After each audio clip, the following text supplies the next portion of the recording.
Hello, friends, and welcome back to Stories About Entitled People. What could be better than to obey your boss when you know in advance that his idea is a complete joke? Well, our OP is the new guy in his company, so he was there not to thank.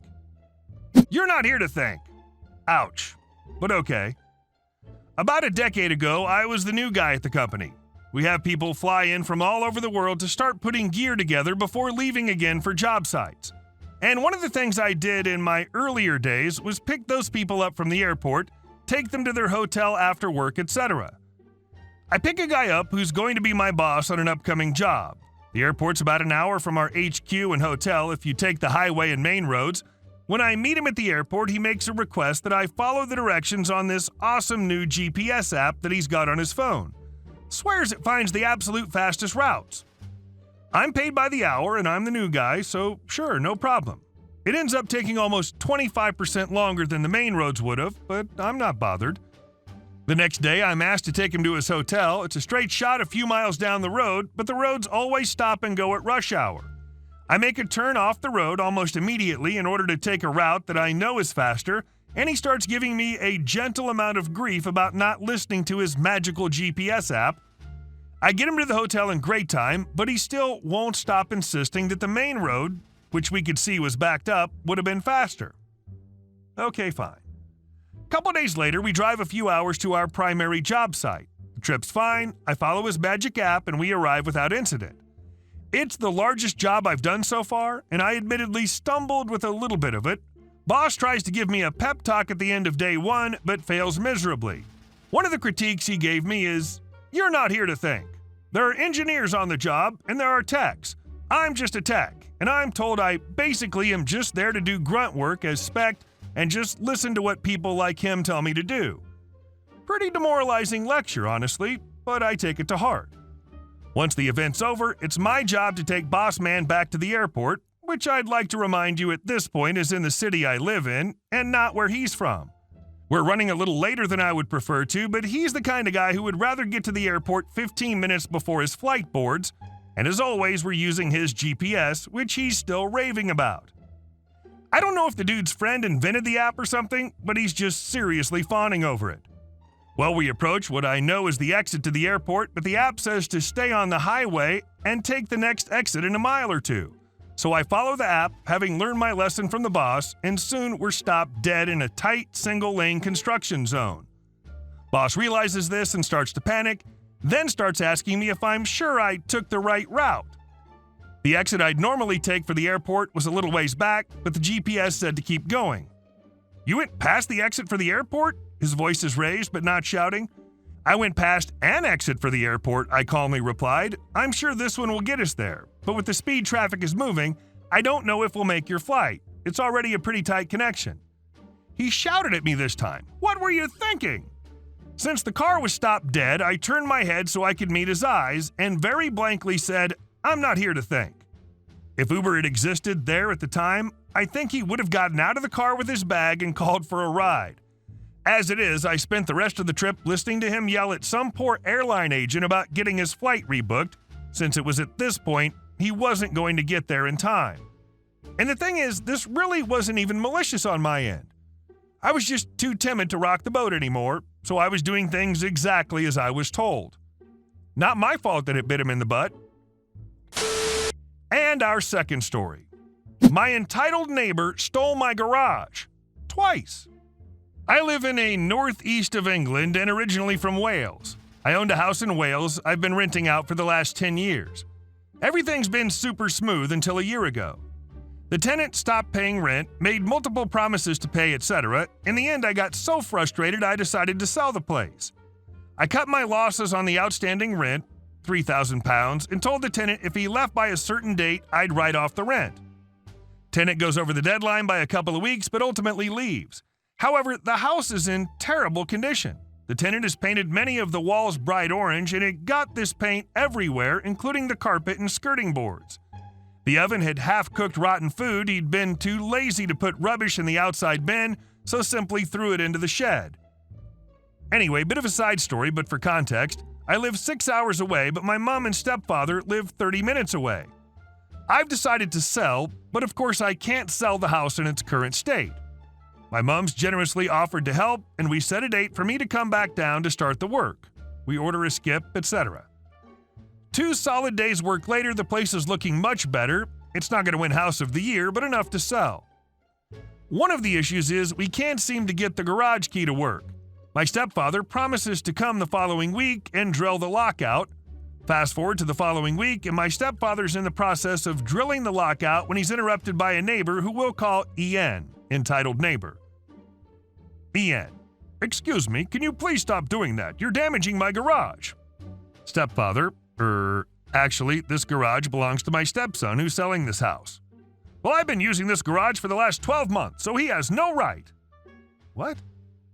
Turns out the EN noticed that the tenant wasn't using the garage, so drilled out the locks, swapped a new lock, and started using it.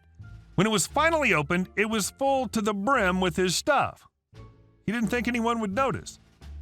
I find out the information and call him, telling him he has 24 hours to empty the garage and replace the lock. He can't do it within 24 hours apparently, but apologizes and promises to drop the new keys through the letterbox in a few days. It's annoying, but luckily it's all working out, and I don't want to cause too much hassle with the neighbor. My mom visited the house the following week, picked up the key, opened the garage, and yes, it was now empty. Fast forward 6 months. House is sold, arranging key handover, etc. However, I get a text from the new owner the following day.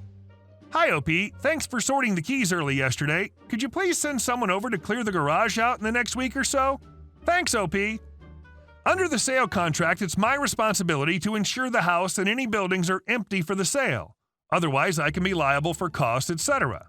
Straight away, I know what's happened and call the EN. Turns out he kept a spare key on the lock change. Yes, in hindsight, I should have done my own lock, but I didn't think anyone would be that stupid. He noticed no one was using the garage, so he decided to start using it again. I was furious. He couldn't understand why I was so mad. "But you're not using it, so what was the big issue?" "Well, did you ask my permission?" "No." "Does the garage belong to you?" "No." "What do you expect?" I gave him an hour to clear the garage before I call the police and order a clearance company to empty the garage. The sheer cheek of the man.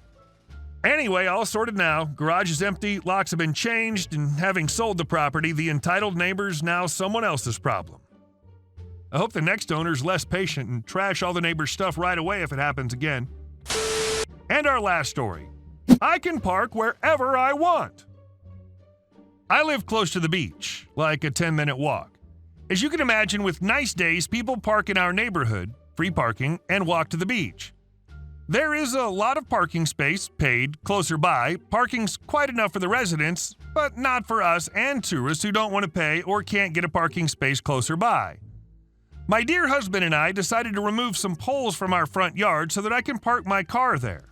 It's small and fits just right, and there's enough room to get the bikes out of the shed and things out of my car. Our front yard is our property, to be very, very clear. Here's where the entitled people come into play. Last weekend, the weather was quite nice. Not too cold, lovely sunny weather, and overall pleasant for the time of year. DH and I took our son out to the petting zoo. We chose to go with my car so that my DH wouldn't have to drive circles around the neighborhood afterwards. After a couple of hours, we come home to find someone parked in our front yard. Yeah, no, not your house, not your yard, so certainly not your parking space. We decide to call the non-emergency line from our local police station to ask for advice.